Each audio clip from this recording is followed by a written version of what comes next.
Is that you, darling?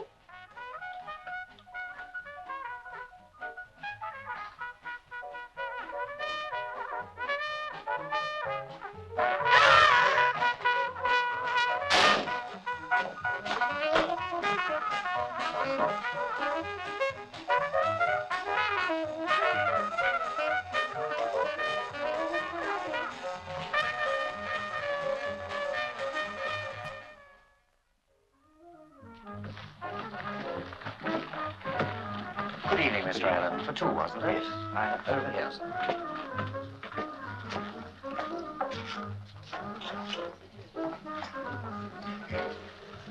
All right, sir? Yes, I'm waiting for Miss Bridges. Very good, sir. Very good.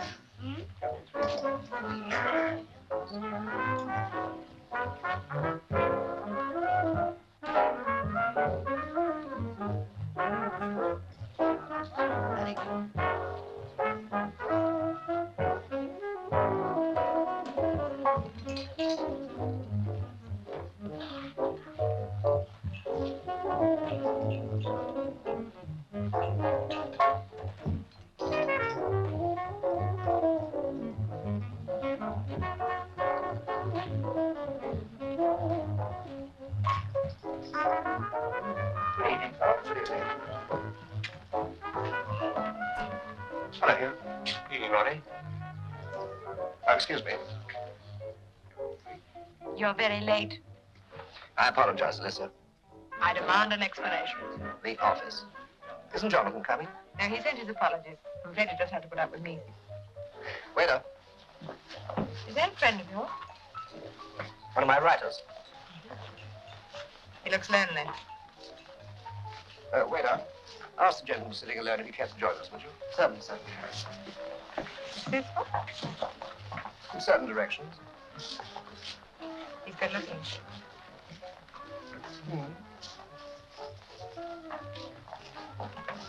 Alyssa, may I present Hugh Allen? Hugh, this is Mrs. Jonathan Roach. Care to join us? I am waiting for someone. Won't you wait here? Thank you. I understand you're a writer. Yes, I write unpublished novels. Oh, not all of them. He's just been kind. Ronnie once published 2 of my books, but he's regretted it ever since. Nonsense. I'm sure he hasn't. Would you like to dance? I'd love to. You mind, Ronnie? Not at all. I'll entertain your guest when she arrives.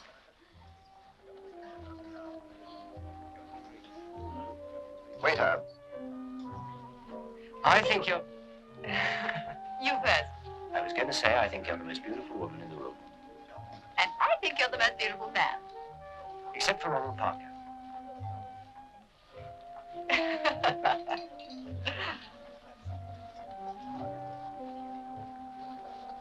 What are you working on now? A thing called Murder by Morning Post. Sounds dreadful, doesn't it? Why is it that so many writers choose murder for a subject? Well, it's supposed to be commercial, but I'm bound to say I haven't found much evidence of it. I think the people should have practical experience of what they write about. Why don't you try a romance? Thank you, Mrs. Roach. You're welcome, Mr. Allen. Two other gents used to call on her quite a lot, sir. Do you know their names? Yes, sir, Mr. Jonathan Roach, an author. What? He writes books. Oh, Roach. Anyone else? Mr. Hugh Allen. He's the one who sent the flowers. Oh, what time did they arrive? Oh, about 7:30, sir. I didn't bring them up right away because Because what? Well, I usually pop round the corner to wet my whistle, sir. That's when I saw Mr. Parker's car. Well, what time did you get back? 9:15, sir. Rather a long whistle, wasn't it? Was the car gone then? Yes, sir. Hello. Could I speak to Mr. Parker, please? Oh. Would you happen to know the telephone number? Oh, thanks. Thanks very much. No message. He's at the Flamenco restaurant. Shall I get him? Go ahead. Did Mr. Parker call here much? He used to drop Miss Bridges on the way from the office. Now, what was she? Was she a secretary? I believe so, sir. Flamenco restaurant? I understand you have a Mr. Ronald Parker dining with you tonight. Would you call him to the phone, please? Okay, he can go. All right, the inspector will call for you if he needs you.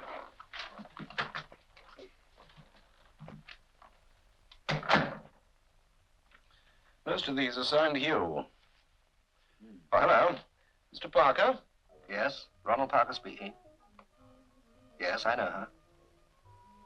What's that? I'll be there in about 20 minutes.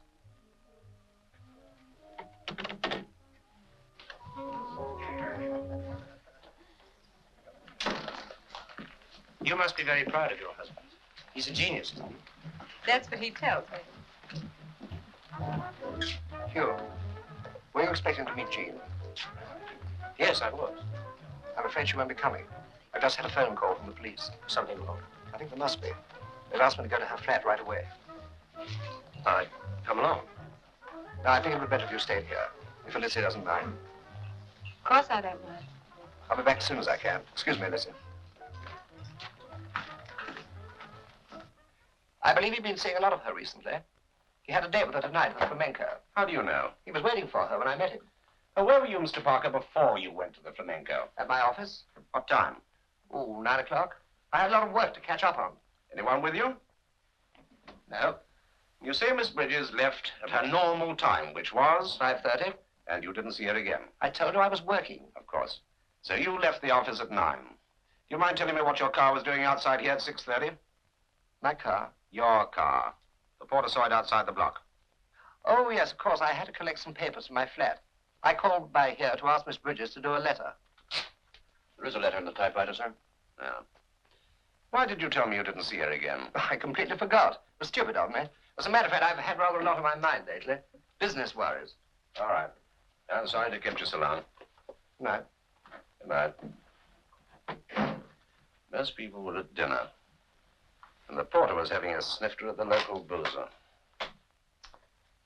With love from you.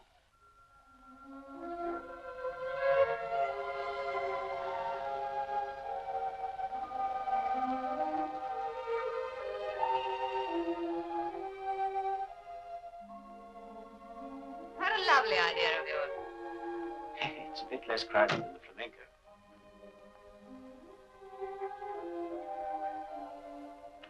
My host isn't going to be very pleased with us. You can always say that you came as a fate. Do you like this place? Oh, it's perfect. Do you come here to write? Sometimes.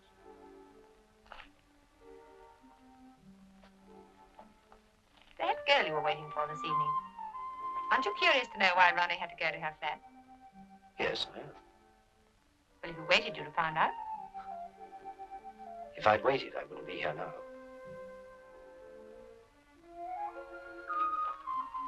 Are you in love with her? In love? Yes. Do you usually ask girls at dinner that you don't like? I didn't say I didn't like her. I'm too inquisitive. And I'm too obvious.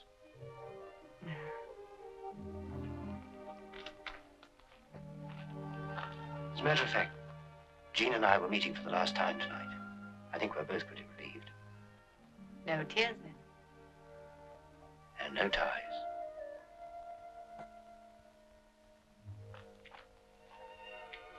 I'd like you to read one of my books, if you could bear it.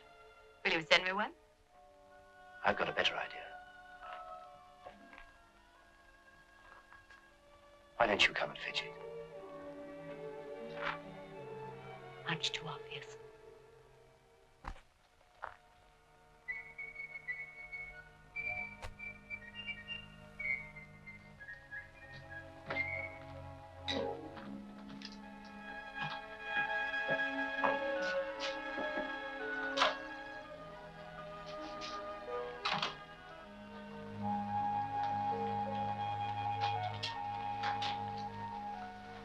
Good morning, Jonathan. Good morning.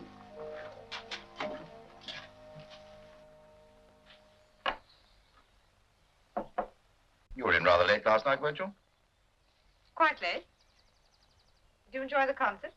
No, it was noisy. The concert? The rabble who were supposed to be listening to it.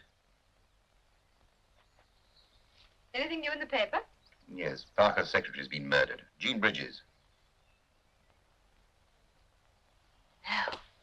See, my old friend Inspector Thornton's in charge of the case. I wonder who did it. You knew her, didn't you? I did. Good heavens, I'm supposed to be at the theatre in half an hour. I shall have to rush. I'm going to London. Shall I drop you off? Thank you. Extraordinary things, these. 2 of them keep me alive. 4 of them put me onto the ground. I'll get the car.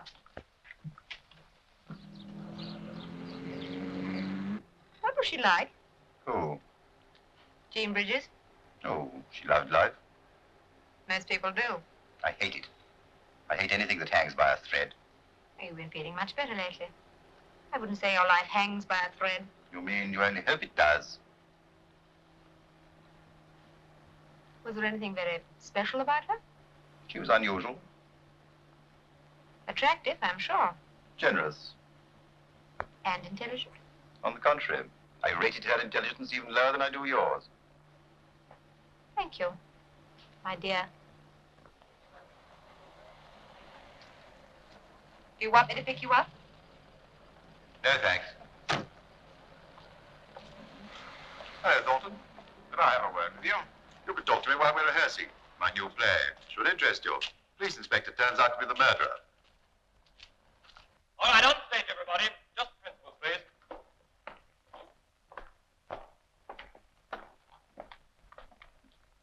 Morning, Jonathan. Morning. All right, now, Henry, you're discovered back to the audience looking out of the window. Georgina, you enter from the left. Naturally, you're surprised to see him. Start your speech after he's lit his cigarette. Lydia, you're seated at the start. As soon as you see Georgina, get up next to her. All right, now, take down the You voice. discovered Jean Bridges' murderer yet? No, not yet.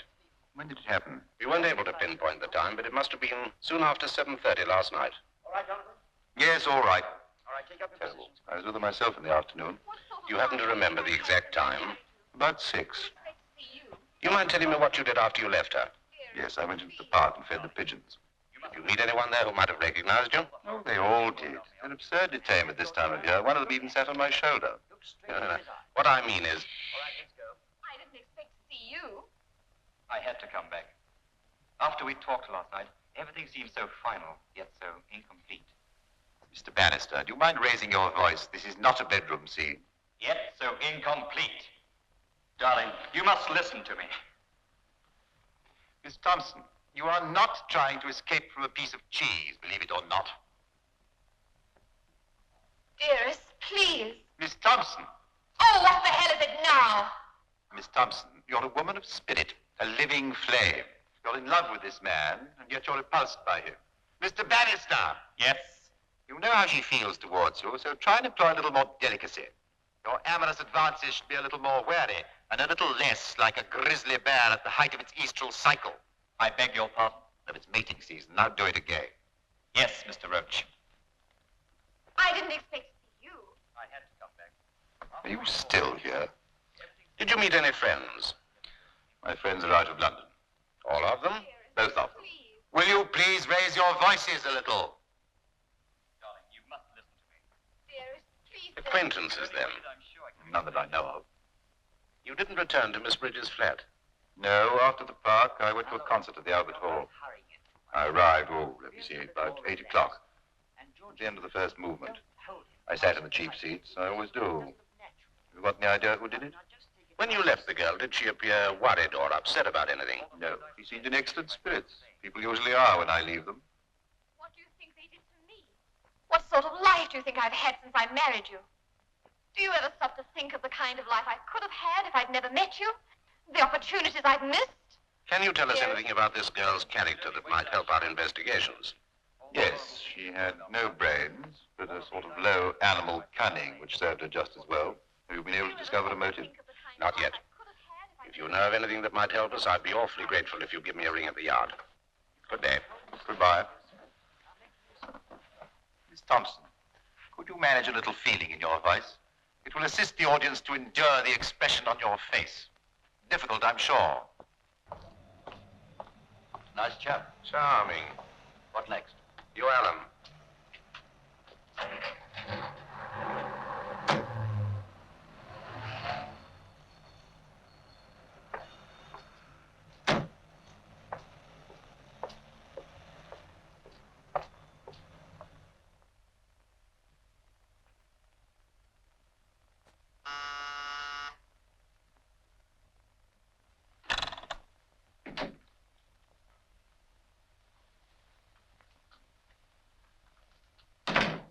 Hi.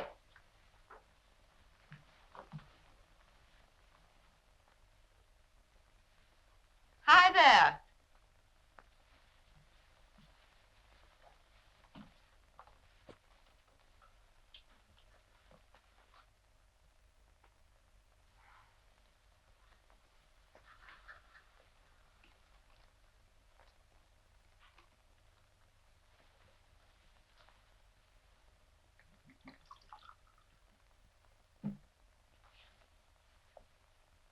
Ow!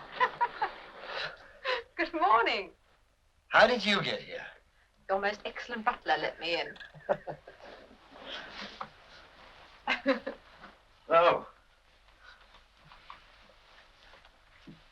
What's the time? 10:30.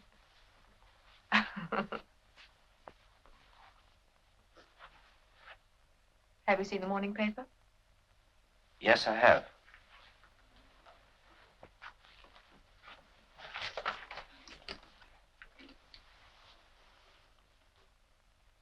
Poor Jean.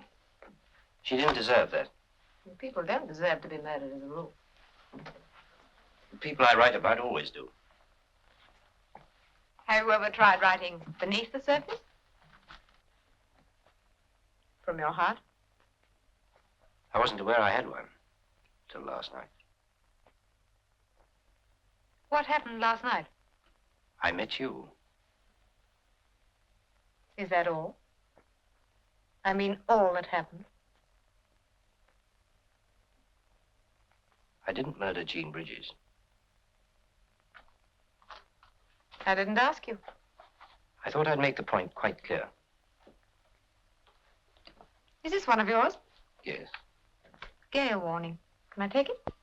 When you go. I'm going. So soon? I can't wait to read it. I'm supposed to be a good critic. If I don't like it, I'll advise you to sell motor cars. Tell me, are you attracted to me? Or just fascinated by my literary potentialities? A wise woman lets a man guess what she thinks.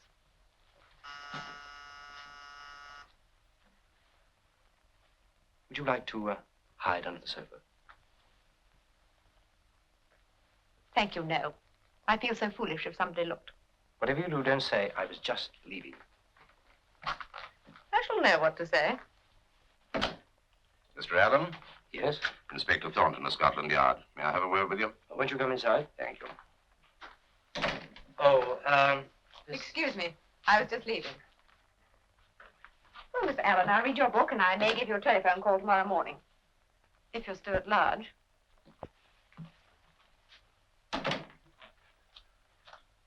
Oh, do sit down, won't you? Thank you. I understand you were a friend of Jean Bridges. Yes? You suppose you're aware that she was murdered last night? Yes, she was going to have dinner with me. What time did you arrange to meet her? 8 o'clock. At the Flamenco? Yes? Where were you before then? I was driving up from the country. Bray. What time did you leave there? About 6:45. Ah, take you about 45 minutes to get to town, wouldn't it? No longer. I had a slow puncture. I had to keep on stopping to put more air in the tower. I had no spare. I suppose you passed a number of garages that could have changed the tower for you. Most of them were closed. Can you think of anyone who might have seen you on the road about 7:30? No, I can't. Is it important? It could be. May I ask you a personal question? Were you in love with her? No. The orchids rather suggested you might have been. Did you ever quarrel with her? Yes, frequently. What about? Another man? Yes. Who was it? Well, she wouldn't tell me. That's why we quarreled. Oh, I see. Is there anything else? Yes. Were you aware that she was a convicted blackmailer? Yes. Thank you.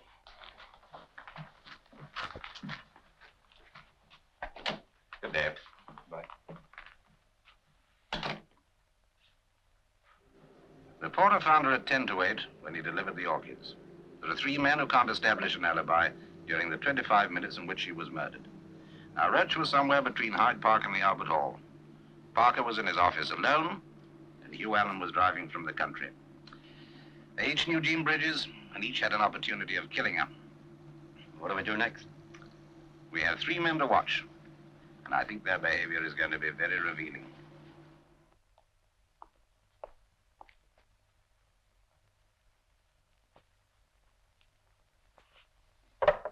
Thank you, Ted.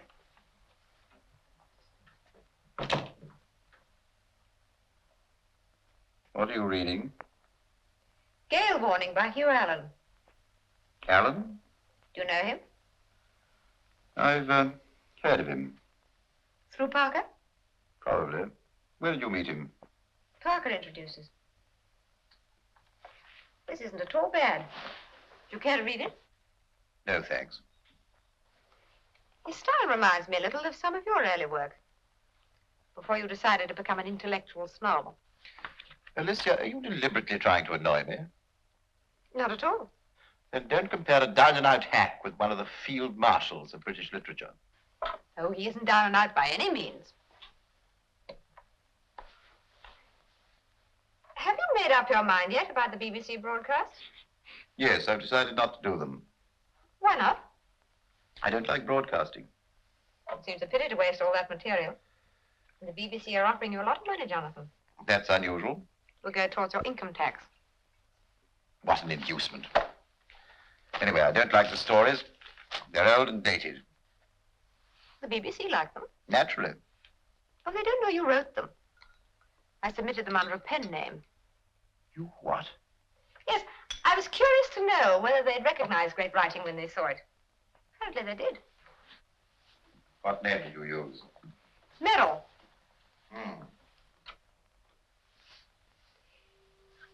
If you don't want to do the broadcasts, let's get someone else to do them. Whom do you suggest? It doesn't really matter. A staff announcer Nonsense. or an actor. An actor? Well, then, how about a writer, an unknown? There must be dozens who jump at the chance of broadcasting for a field marshal of British literature. Alicia, I'm intrigued to know why you pursue my business interests with so much avidity. Business is the only thing we have in common, Jonathan.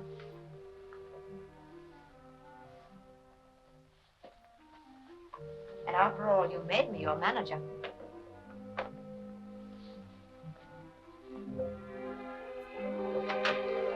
Good night, Jonathan.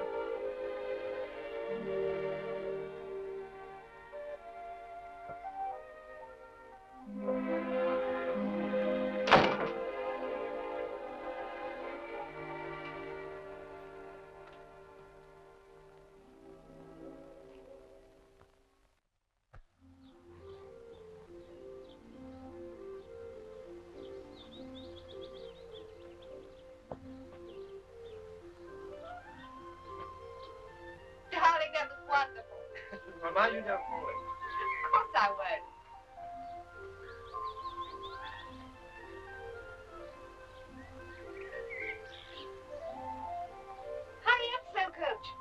just going to tie up?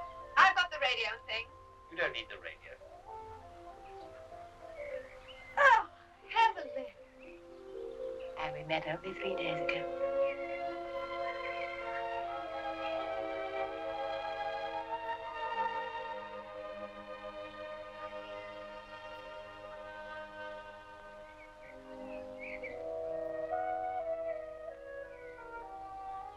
What is it? Jonathan? Leave him.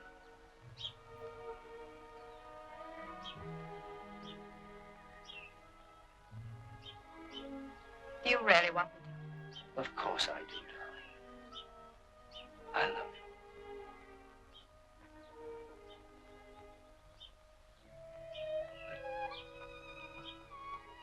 But I can't ask you. I'm a failure. don't say that. It isn't true. But it is true. Look, I read your book. Do I have to sell motor cars? No. Seriously. Not as long as you can write books like Gale Warning. It's good. Needs a little more work, but it's all there. Well, Parker didn't think so. Parker doesn't know. I want you to meet Jonathan. Why? I've an idea. Trust me.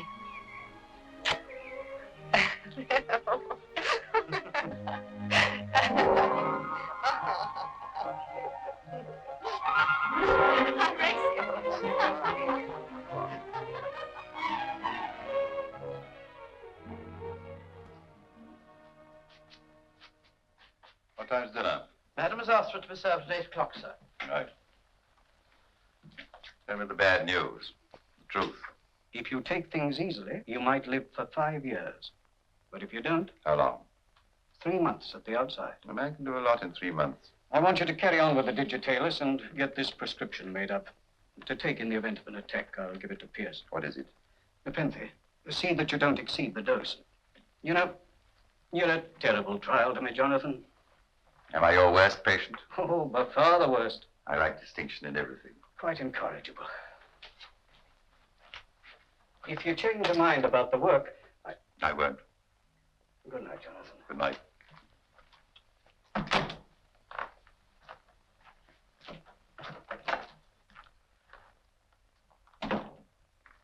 Well, that's that. What did Dr. Forrest have to say?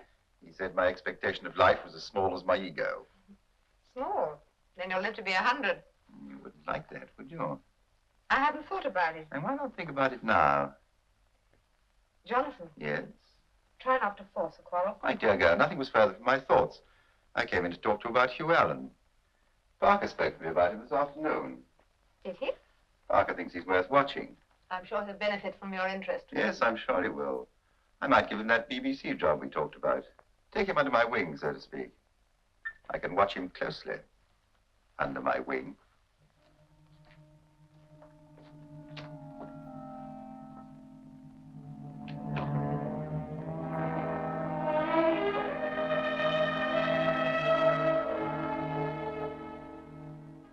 Good evening, sir.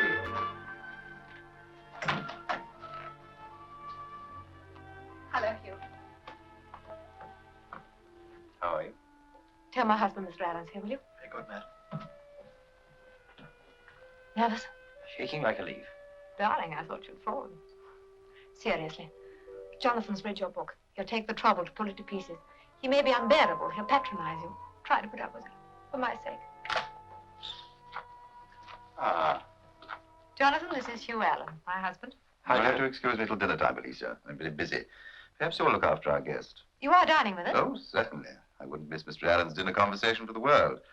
He looks though he might be rather scintillating. Besides, I'm anxious to learn something about you. What's that, sir? I want to find out if you've ever read a book. I've just discovered you haven't written one. Excuse me, won't you? Unbelievable, isn't he? That's putting it mildly. Come and have a drink. You'll need one. Of course, your powers of description are practically non-existent, but you may not be a very acute observer, Mr. Allen. You should open your eyes occasionally. And what about character? Oh, your strokes are much too broad. No finesse, no light and shade. I'm not saying your work entirely lacks promise. Thank you. Mr. Parker is here, sir. I'll ask him to wait, will you, Pierce? He's in the study, sir. Thank you. Weren't you going to speak to Mr. Allen about the broadcast series, Jonathan? Oh, yes. Parker suggests you might be suitable to broadcast a series of stories of mine at a nominal fee. Are you interested? Yes. Oh, Alicia will arrange the terms. How many are there, Alicia? 12. The BBC want to broadcast them over a period of 12 weeks. And as I personally don't want my name connected with them, we've chosen a pen name. What was it, Alicia? My maiden name. Oh, yes, MERRILL. What made you think of that? I tried to think of something I associate with happiness, Jonathan. Anyway, in order to avoid complication, you're unaware of the name of the author. Is that understood? Quite. Go and look after Parker for me, will you, Alicia? I'll see you in a few minutes. Very well.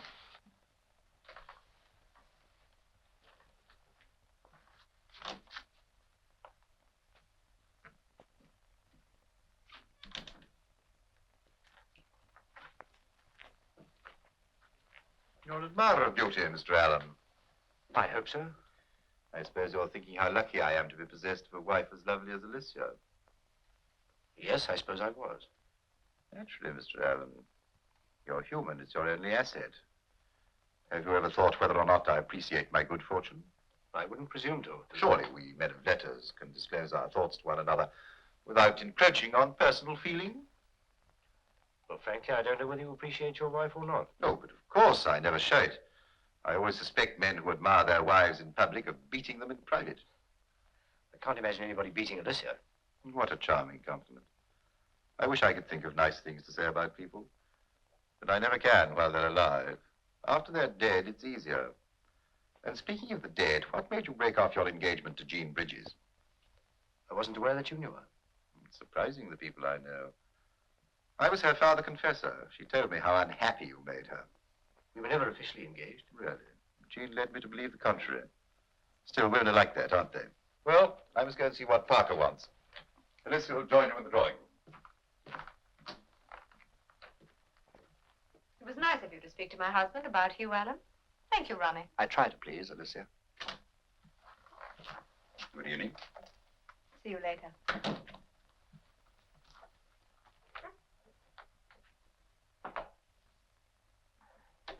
I'm in deep water, Jonathan. I know you are. Who told you? Your late lamented secretary blackmailed you over some little falsification she found in the company's books.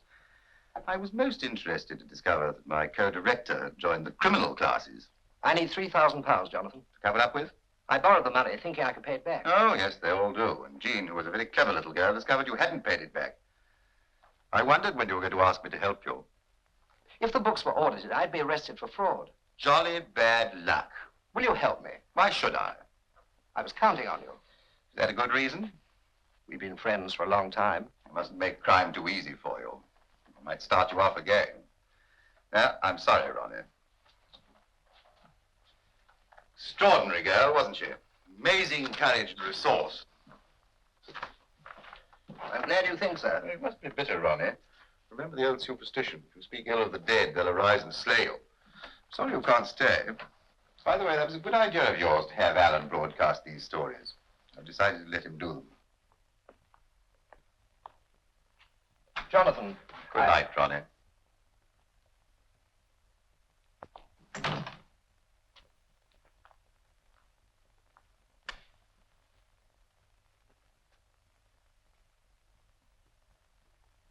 Parker asked me to say good night. He's feeling rather depressed. Business isn't so good. There are the first 3 scripts. You'd better take them home and read them. Thank you. And don't alter one single line. To deliver you from temptation, I shall send you the others one day before each broadcast. As to the name of the series, since this was entirely your idea, Alicia, we'll call it The Voice of MERRILL. All right?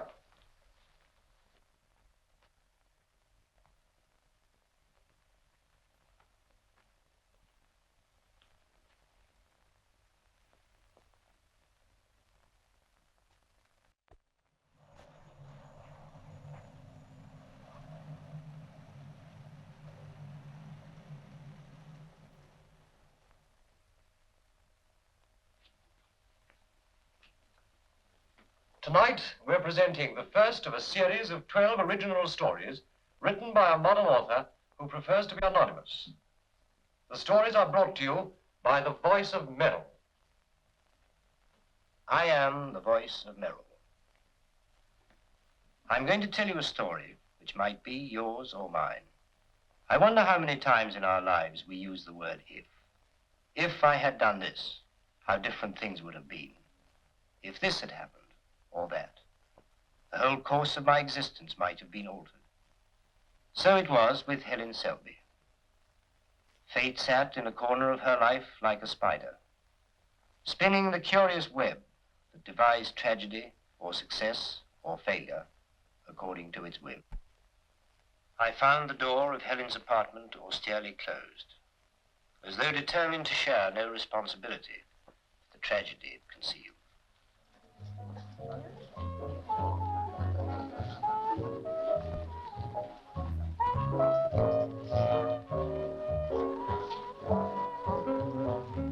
You're very quiet, darling.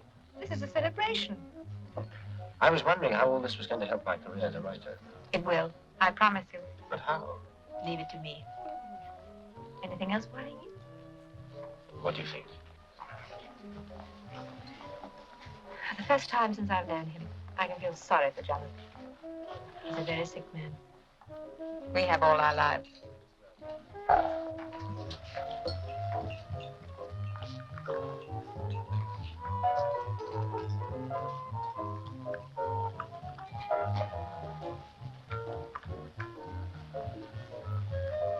To us and to your success, Mr. Merrill.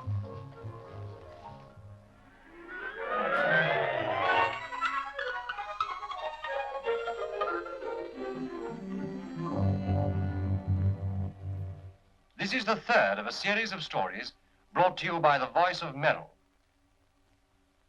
Life started to ebb from a body that had long since begun to die. When a man...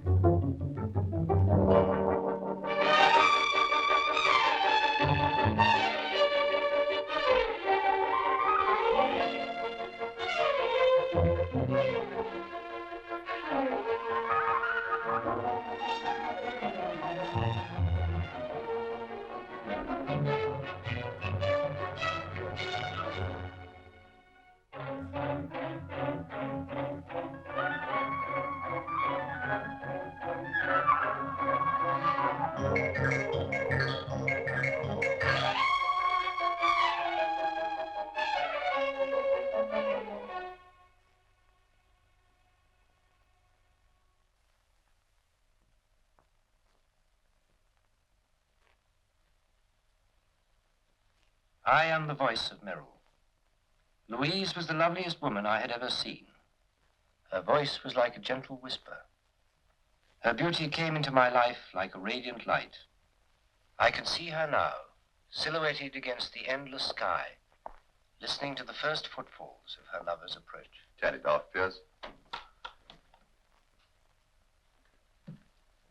Follow that program? Yes, sir. It's most interesting. Beautifully written. Oh, beautifully, sir.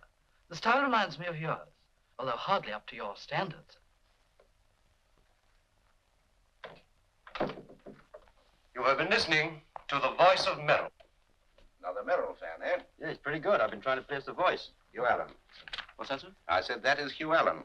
Oh, really? Oh, I managed to find Jean Bridges' banking account. Yes, that girl got some nom de plumes. Nom de what, sir? But don't be vulgar. That means other names. Make me an appointment with Ronald Parker in the morning, will you? Right, sir. Every successful writer should have a secretary. Jonathan hasn't got one. Only because they can't stand him. To hear you talk, anyone would think I wrote the Merrill stories. Would they? I wonder what goes on in that genius brain of yours. Wait and see. I can't really afford a secretary. You won't have to. I'm not going to let you play. It's time you got down to some really serious work. I'll find you a secretary that'll stop you thinking of anything else. I'll choose her with great care. I don't want any rivals.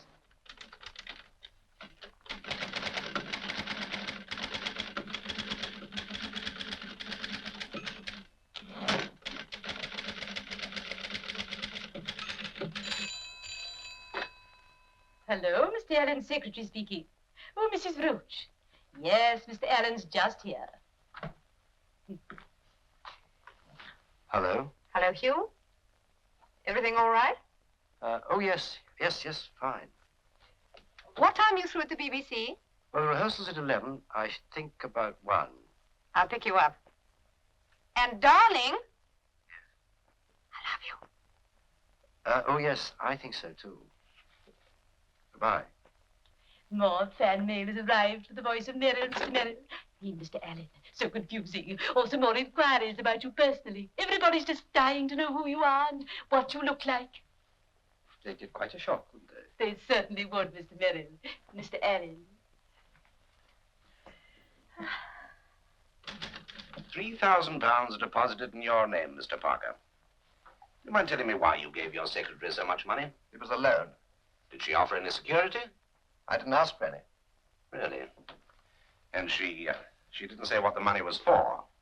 No. Tell me, had she access to the firm's accounts? Yes, she had.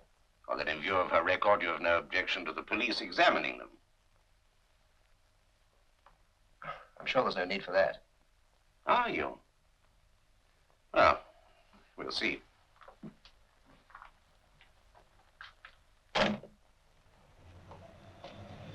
There he is. Hold it, Mr. Merrill. Thank you.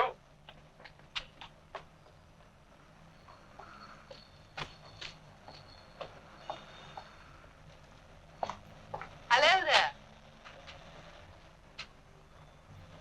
there. Anything wrong? I was wondering why I'd just been photographed by the press. Where are you? I'm afraid that was a little premature. What do you mean? I'll tell you.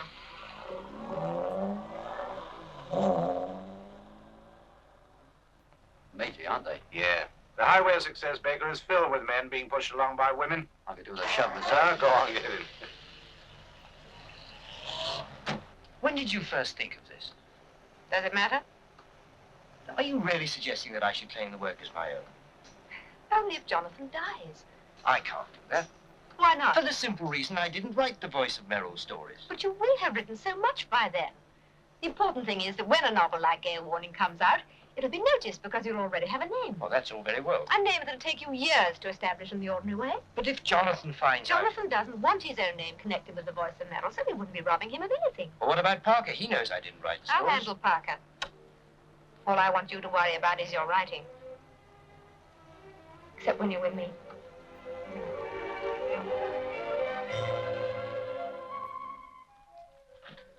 Madam back yet, Pierce? No, sir.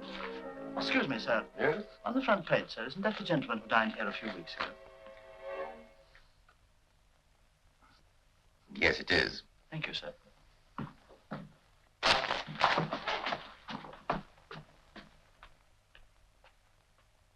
Alicia, I'd like a word with you.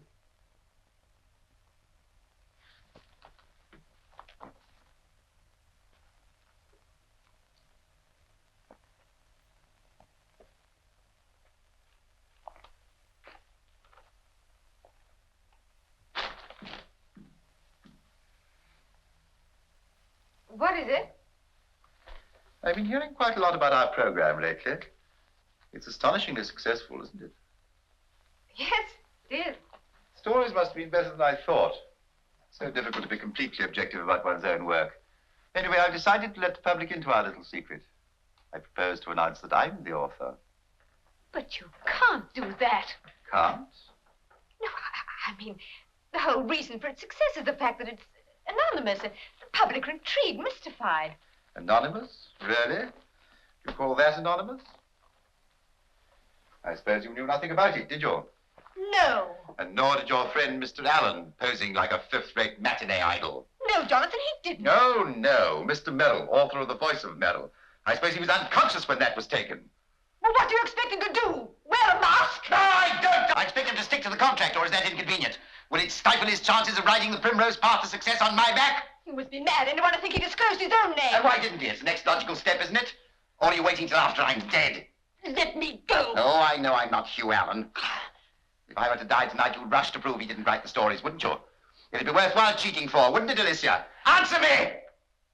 Take your hands off me! I'm sure he wouldn't be opposed to having the success and prestige of a genius grafted onto his own puny talents. He wouldn't mind crawling through the mud to fame if you showed him the way.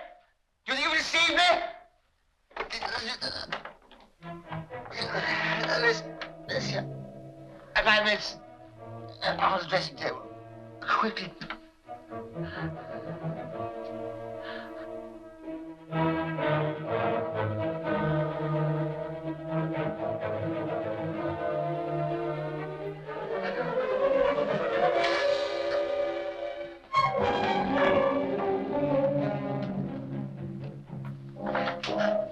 How many? 2 drops.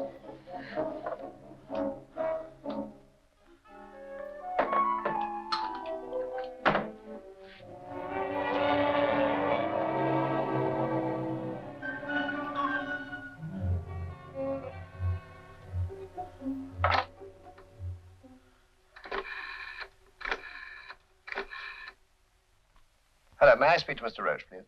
The master was taken ill last night, sir. Dr. Forrest has given instructions that he is not to be disturbed. I see. Would you care to speak to Mrs. Roach, sir? No, thank you, Pierce. I'll phone later.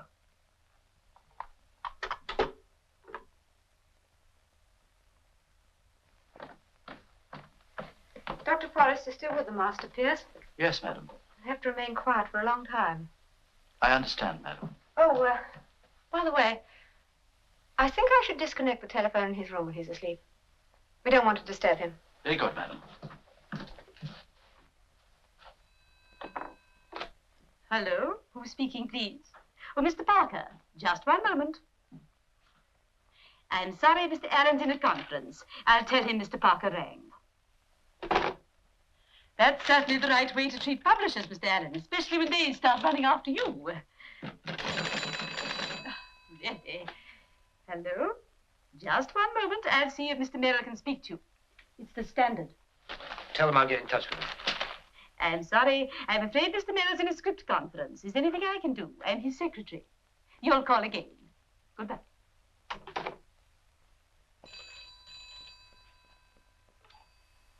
Hello?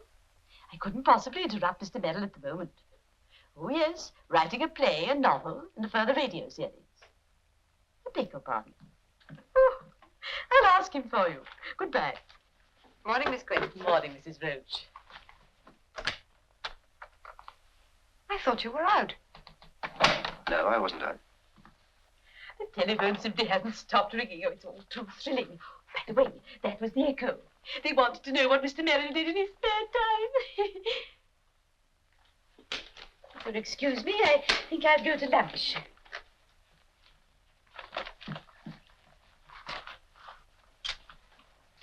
Alicia. Mrs. Roach, you won't forget to telephone the Tankroyd Press about Mr. Allen's stories. They're awaiting a reply to their proposals. Thank you, I won't forget. What stories? A collection of the Voice of Merrill series. I'm arranging publication under your real name. You're not serious. Darling, I know what I'm doing. It'll be months before they come out, and by that time, Jonathan may be... Oh, for heaven's sake, let's drop this whole fantastic idea. We can't gamble on... Why not? Why? Because... Look! Jonathan had his worst attack last night. The doctor doesn't think he can survive another. I know the idea was to wait, but well, now the newspapers are almost onto it. It'd be foolish to go back. You've organized the whole thing perfectly for me, haven't you?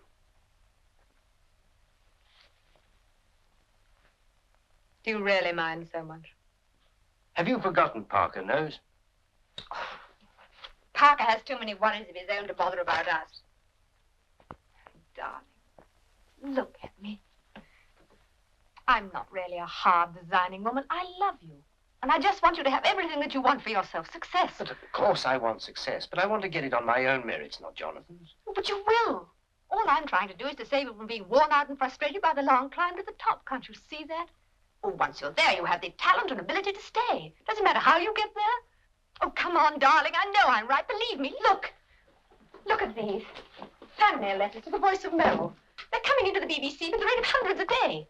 Jonathan must be very pleased. Why should we have to talk about Jonathan? Well, after all, Jonathan was... Jonathan! Jonathan! Alicia! I'm sorry. I've got to go. I thought you were lunching with me. No, I forgot to tell you. I'm lunching with Sir John Gregson. We're going to talk about a new series for Radio Normandy. They'll pay you very well. So you better start to work. And remember, keep to the same style of writing. We'll lunch tomorrow, my darling. And one day soon, all the days of our life.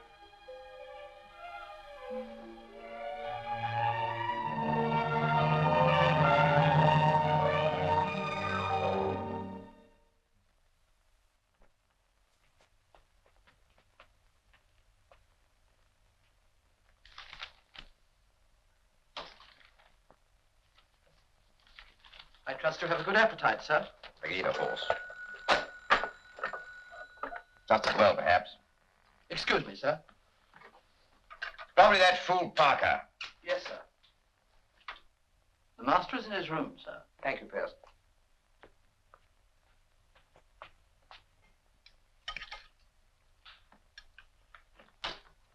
How are you feeling, Jonathan? Stop asking damn silly questions. Sit down. I want to talk to you.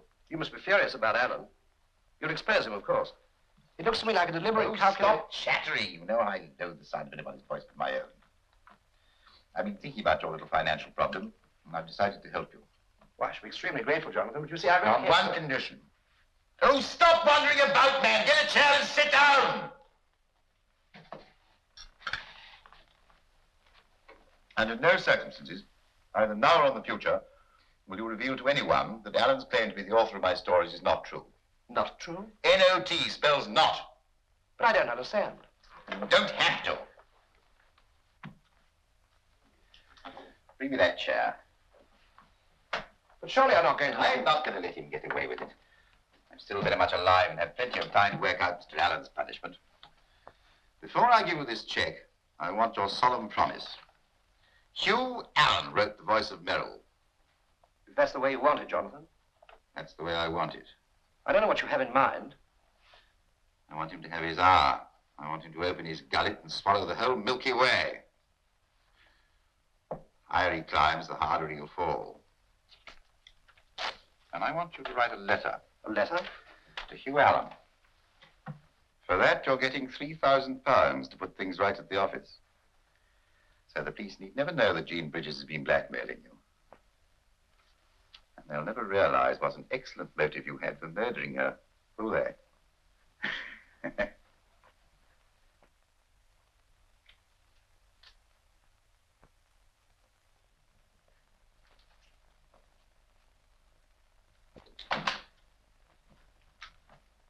Jonathan, should you be up? Of course not, dear. According to Dr. Forrest, I should be pushing up daisies. But I certainly don't intend to do that just yet. The uncertainty must be quite terrifying for you.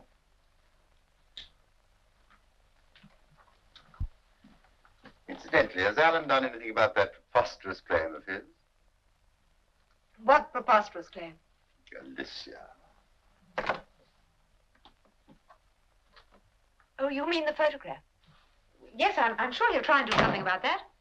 When? Next year? Whenever he's finished reading the series.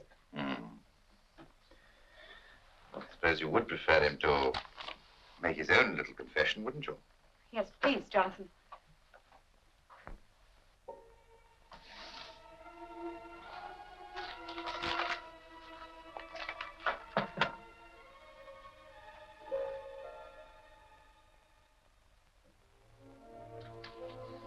Unless I should happen to die in the meantime. And it wouldn't be necessary, would it? I can see that's the uppermost thought in your mind at the moment.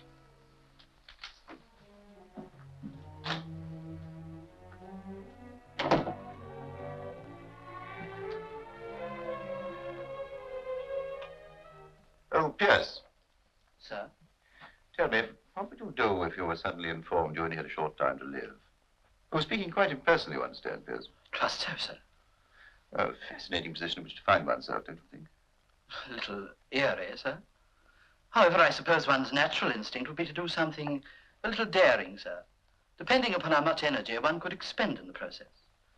Speaking for myself, sir, as a complete non-entity, as it were, I would be inclined to perform at least one small act of national service. And of what would that consist? It would entail the shooting of at least 2 prominent cabinet ministers, sir. I'm convinced the only thing deterring a number of persons from a similar course is the fear of the consequences. If one could remove that. I see your point. May I be permitted to inquire what you would do, sir? Of course, Pierce. I should write my greatest story, probably to be read after my death. It would be about a girl with 3 men friends. She deceives each one in turn. Oh, yes, sir. Yes, and she irritates one to such an extent that he decides to teach her a sharp lesson. So he shoots her. Indeed, sir. You won't forget your medicine, will you, sir? No, all right.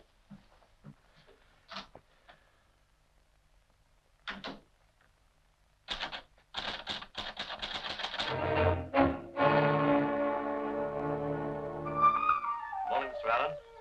Good morning.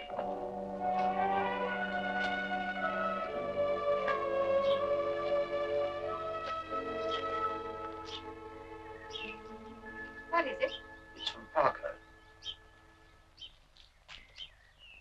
Mr. Jonathan Roach has requested me to take care of the last remaining story in the MERRILL series. I will therefore pass to the BBC for approval in the usual way and deliver it to you in reasonable time before you are due to go on the air. May I see? Go on the air. Mr. Roach has informed me that the BBC and general public are to remain permanently under the impression that you are the original author of this series. I wonder what Jonathan... If he's trying to humiliate me, he's chosen a funny way of doing it. Don't reply to his letter. Do we have to use his story? Why can't we use the one I've written? I'm afraid it's not quite good enough, darling. Well, what's wrong with it? You can do better when you're not quite so worried. I see.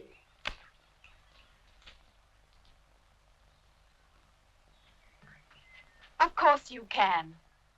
Alicia, Jonathan's waiting for me to read the last story in the MERRILL series before he breaks me, isn't he? Perhaps. But, darling, he might do anything. He's quite unpredictable. He hates me. He hated me from the very first moment we met. What are we going to do? I won't let him break you. Alicia! I don't know what I'm going to do, but I'll think of something. Listen to me. Don't call me. I'll get in touch with you.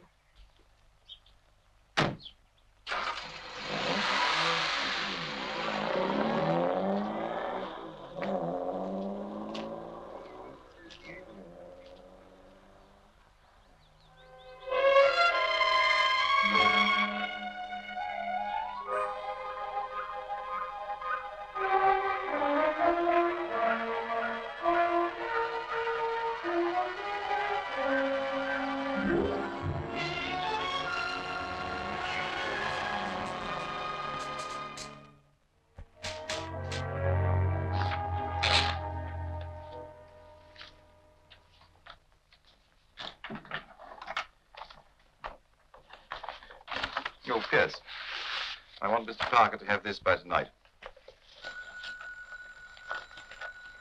I'll see to it, sir. Thank you.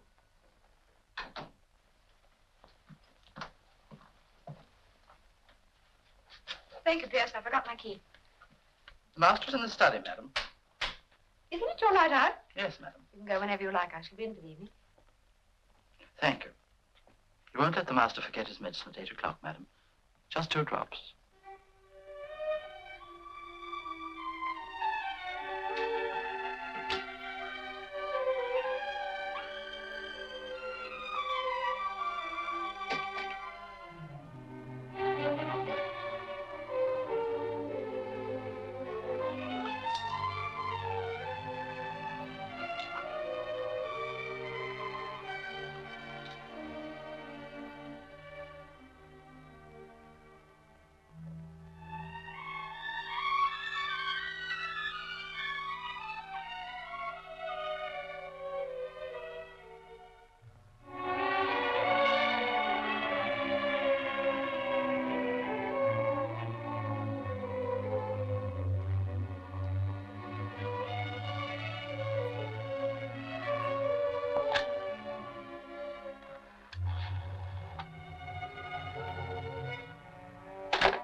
Where's Pierce? It's his night out. He went off early. I told him I'd get your medicine for you. It's all right. I've taken it. Took your medicine? Yes. When does Alan do his last broadcast? This Thursday. I suppose he's told you I've decided not to expose him as a fraud. He has? Kind of me, don't you think? Unusual of you. Yes. Instead, I'm going to prove that he murdered Jean Bridges. Why do you say he murdered her? That's not quite the point. I said I was going to prove he did it. Oh, I see. You don't appreciate the irony of the situation, Alicia. I'm afraid I don't. Nor the pleasures of uncertainty, of not knowing what's round the corner, perhaps. If that's a pleasure, I've certainly had it since I was married to you. You should be congratulated. Most women find life rather dull after 5 years of marriage. You can't say that about ours. Oh, Jonathan. Ours was never dull.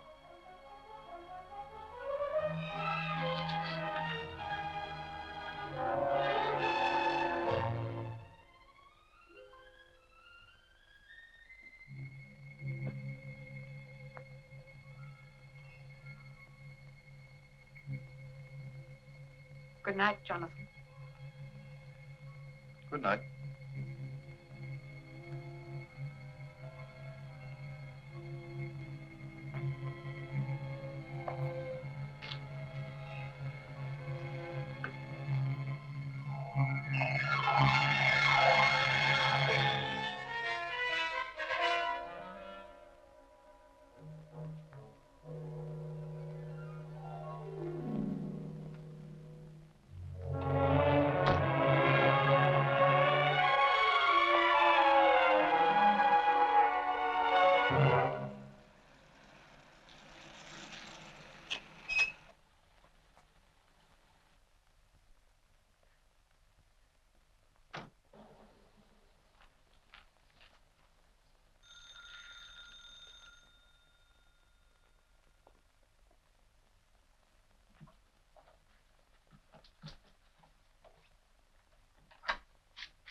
I told you to keep away. What did you come here for? I came to stop you.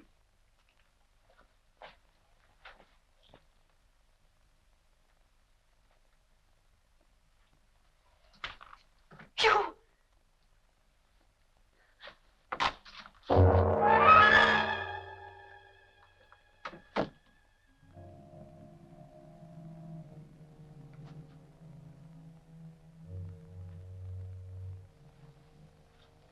This'll haunt us the rest of our lives.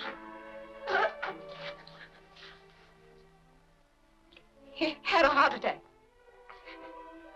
You must always think of it as that. Yes. We'll always think of it as that.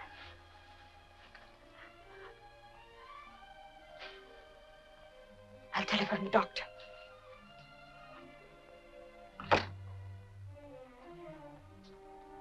You must go before he gets here. Whatever you do, wait for me to get in touch with you. Go.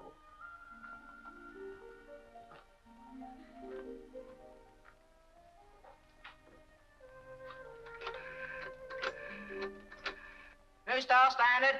Piper. Thank you, sir. Read all about it. Famous author dies. Piper. New Star Standard.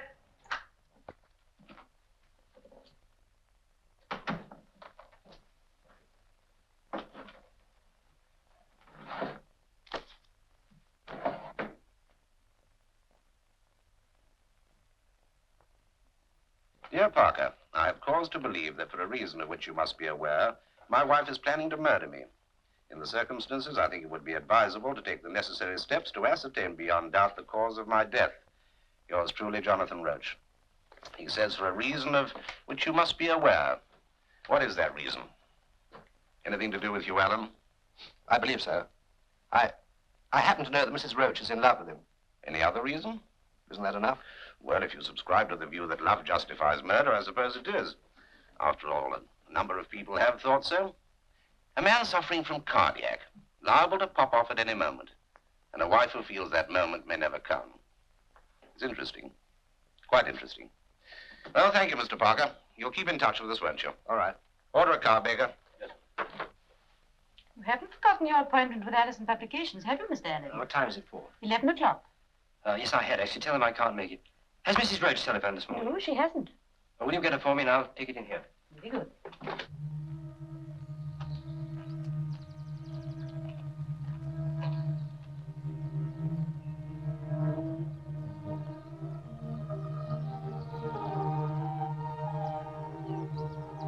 Inspector Thornton to see you, madam. And Mr. Allen to speak to you on the phone. Thank you. I'll ask him to hold the line. Good morning. I'm sorry to trouble you at a time like this, but from information received, I'm compelled to ask for an autopsy on the body of your husband. Purely a formality. What information? I'm afraid I can't disclose that. Have you any objections? Then I'll make the arrangements. I won't trouble you more than necessary.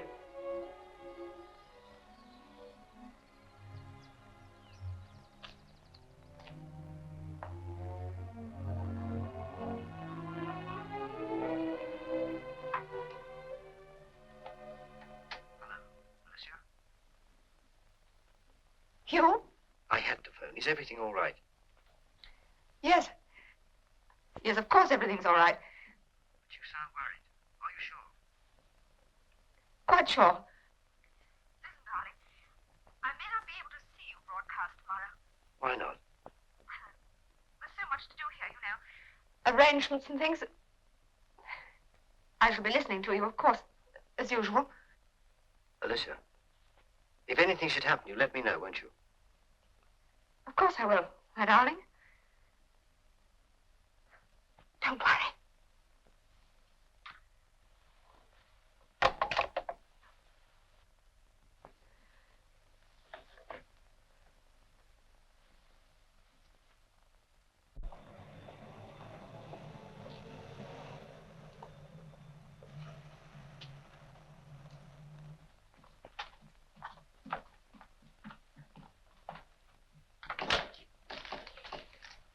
Good evening, Ronnie. Good evening. Your script. Thank you. Alan, now that Jonathan's dead, I think the least you can do is to tell the truth. But if you feel so strongly about it, why don't you? Because I gave Jonathan a promise not to expose you. What was his object? I don't know. Whatever it is, I have to respect it. I'm sorry, Ronnie. Well, I hope you enjoy your triumph. And I hope it won't be too short-lived. What do you mean? You haven't heard about the autopsy? Auto? The police have reason to believe that Jonathan may have been poisoned. They've ordered an autopsy.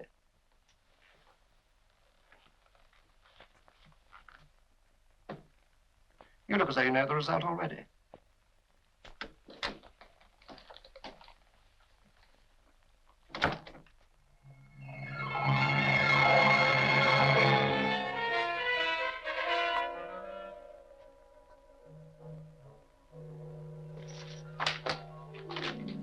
You're on the air in 5 minutes, Mr. Allen. Hello. Hello, Tom.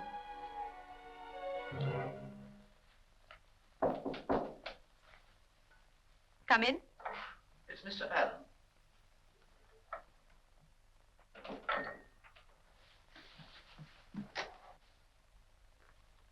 Hello?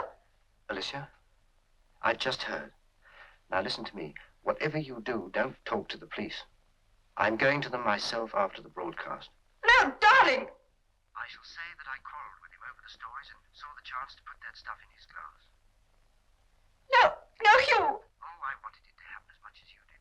I knew you were going to do it. I could have stopped you. But you did try. Mr. Allen, they're waiting for you. Right. Alicia. Hugh! Hugh, darling, no!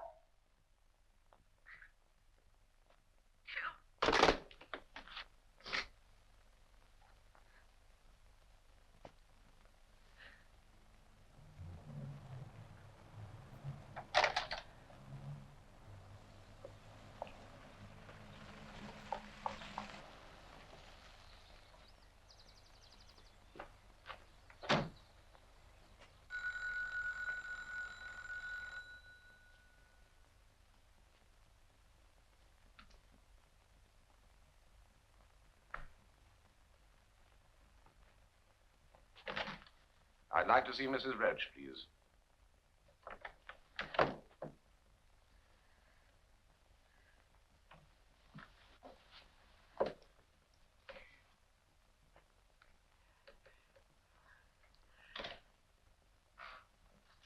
Inspector Thornton to see you, madam.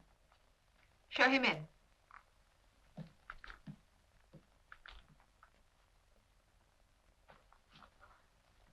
I have to inform you, madam, that the autopsy ordered on your late husband showed that he died from natural causes. I shan't have to trouble you anymore. Good day, madam.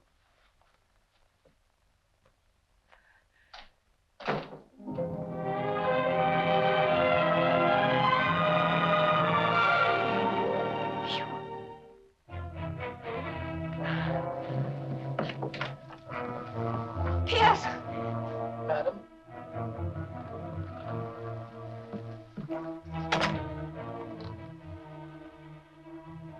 What are you doing? I was removing a stain from the carpet, madam. I think the master must have dropped his port wine glass before he died.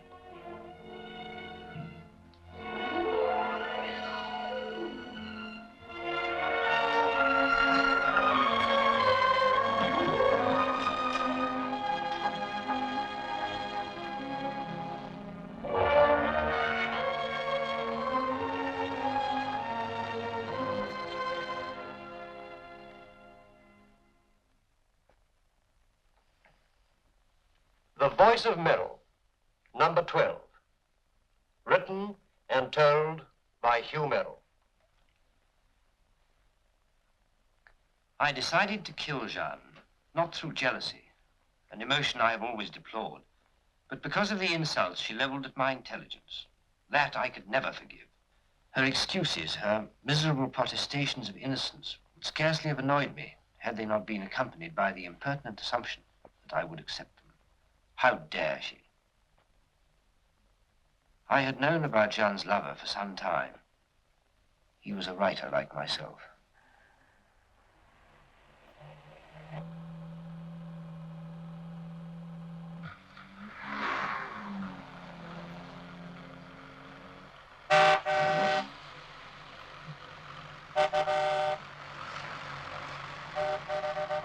Oh, please, hurry.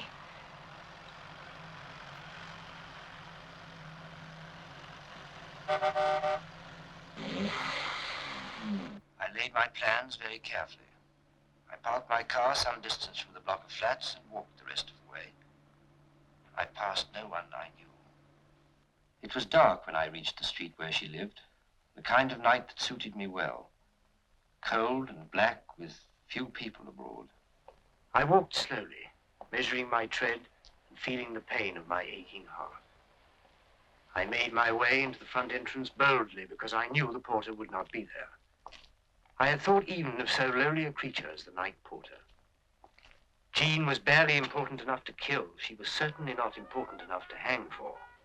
As I drew near to her room and heard the sound of cheap music that so typified her, I felt only one momentary qualm. Then it vanished at this last glimpse of feminine complacency. Is that you, darling?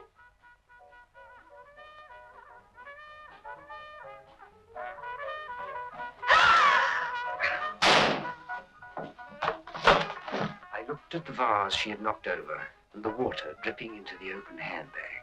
And somehow I caught from this a strange sense of foreboding for someone. I wondered if it was for me. You've been listening to The Voice of Merrill, written and told by Hugh Merrill. A vase with water dripping into an open handbag.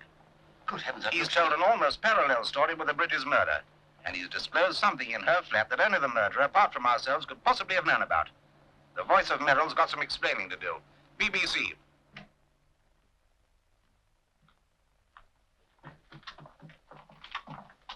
Mr. Allen. I was coming to see you. Oh, were you? We found your story very interesting. Based on fact, wasn't it? On personal experience. No. Are you sure? You wrote it, didn't you? No, I didn't write it. It was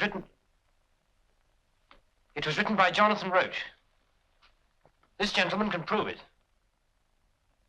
Are you prepared to say Hugh Allen did not write the story he's just broadcast? Well? No, I'm not prepared to say. Mrs. Roche can prove I didn't write it. In that case, we'd better have a word with her. Do you mind coming along to the yard? You too, sir, if you don't mind.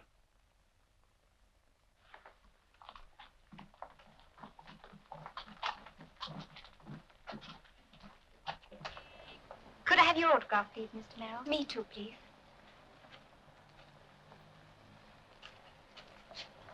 Thank you. Thanks very much.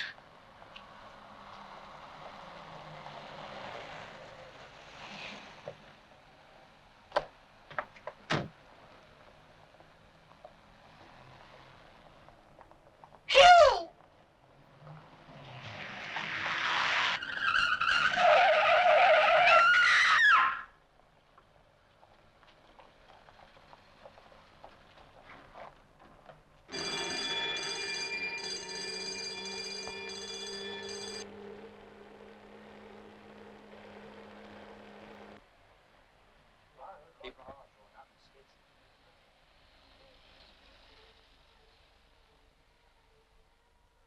Don't say anything to them. Everything's all right, after all. Keep trying. My love. God bless you.